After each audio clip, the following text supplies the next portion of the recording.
Shalom saudara terkasih dalam nama Tuhan Yesus. Apa kabarnya hari ini? Saya harap saudara tetap dalam keadaan luar biasa dan selalu bersuka cita oleh karena kasih Tuhan. Amin. Kembali kita akan mendengarkan kesaksian saudara, dan kali ini kita akan mendengarkan kesaksian dari seorang wanita Hindu yang bertemu Tuhan Yesus dan saat ini sudah menjadi seorang penginjil saudara. Bahkan di video ini kita akan mendengarkan cuplikan khotbah, potongan khotbah darinya, bagaimana ia menceritakan perjalanan kehidupannya untuk bisa bertransformasi dan menerima Tuhan Yesus sebagai Tuhan dan Juru Selamat. Amin. Mari kita dengarkan bersama-sama. I was not born in a Pentecostal Christian family, church. I was born in an Orthodox priesthood Hindu family. I was born in a Hindu family to Brahmin priests. My grandfather, my great-grandfather, and my great-great-grandfather were Hindu priests. It was unthinkable and offensive for a daughter of a granddaughter of a priest to come away from that system.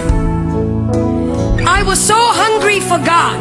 I was so thirsty for God. When I was born at the age of 6 days old, I was dedicated to Hindu demons.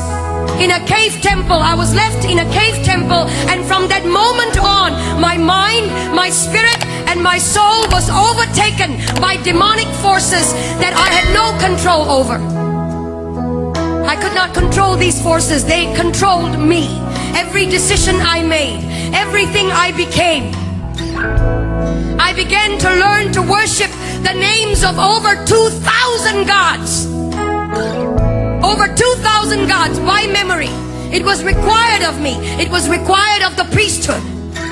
And I, as an obedient daughter of a priest or granddaughter of a priest, I learned the names of 2,000 gods. At the age of 19 or 20, I was so hungry for God, but I did not know His name, where He was, who He is. And so I started a journey of pain and darkness. At the age, in my late teens, in 1920, I became discipled under a witch.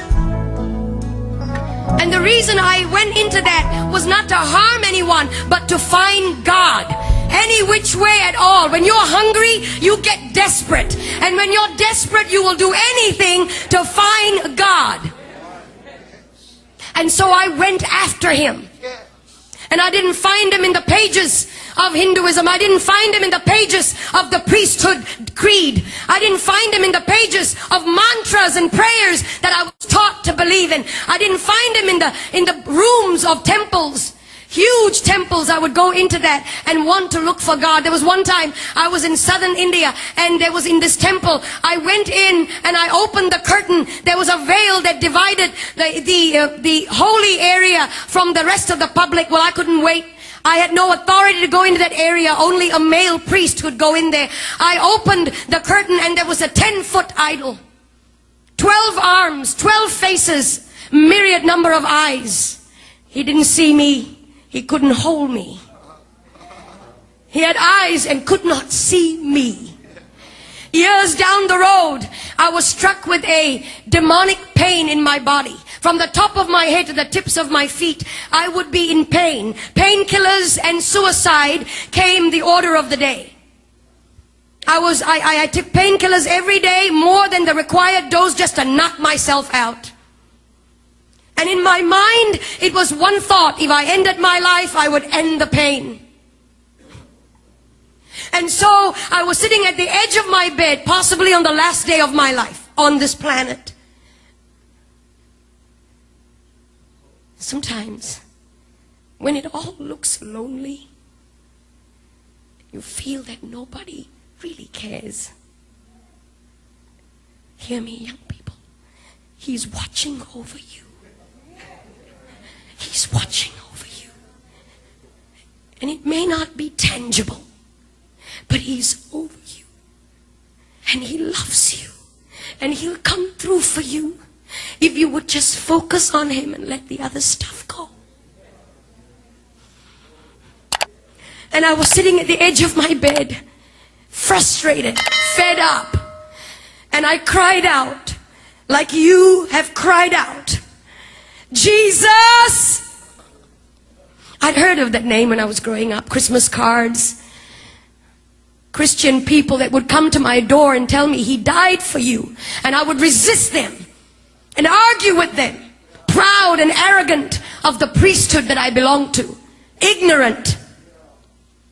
And when I cried out, Jesus, the presence of a holy God began to filter through that room. That room was darkened, the lights were switched off. I was sitting on the edge of my bed. I never saw his face, but his voice was as audible as anything that I've ever heard before. I am Jesus. I am God. And he touched my body. No doctor could cure the disease that was in my body. No doctor could heal me.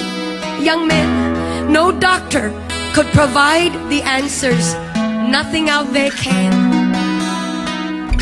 And I've been there, done it, and I've tried it. Everything, the darkest road, I've taken it.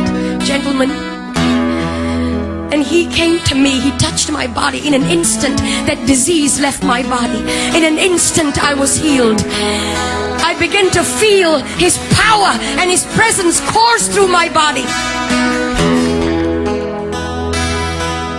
And then I went into this tiny church, about 50 people, and somebody up in front there looked a bit like this platform, and somebody up on this was talking about going into the water. That if you're baptized, you become a new creature. Well, I didn't understand that either. I was wondering how water can make such a big difference. What's the big deal? We take showers every day. I went up to this preacher man and I said, will you put me in this water? Because everything and anything he wants me to do, I'm ready to do it. He has set me free. He has healed me. Anything and everything. No matter the price. No matter. And so they put me in that water. When I came out, legions of demonic influences broke free from me. And I was set free, church. And today, depression is going to go. Heart disease is going to flee. Jesus is in this house. He's here. And if you can shout unto God, say Jesus. Shout Jesus.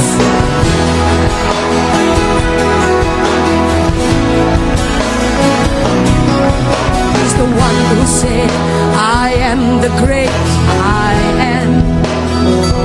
And then he gave himself a sacrifice for man. There is no other name. The first, the last, he's the beginning and the end. He made the common man his friend. There is no other name. Let every tongue proclaim and sing the name of Jesus. Let's magnify and praise the name of Jesus. No other name but Jesus. There's power in the precious name of Jesus. Jesus, Messiah, King of kings and Lord of lords. Jesus.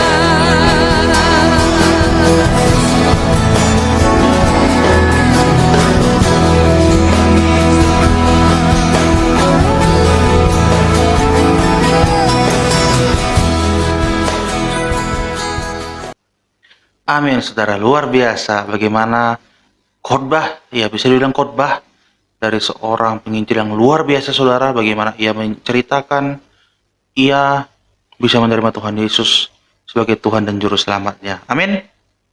Mari kita buka, saudara, dari Yohanes 14 ayat 6. Kata Yesus kepadanya, akulah jalan dan kebenaran dan hidup. Tidak ada seorang pun yang datang kepada Bapa kalau tidak melalui aku. Amin.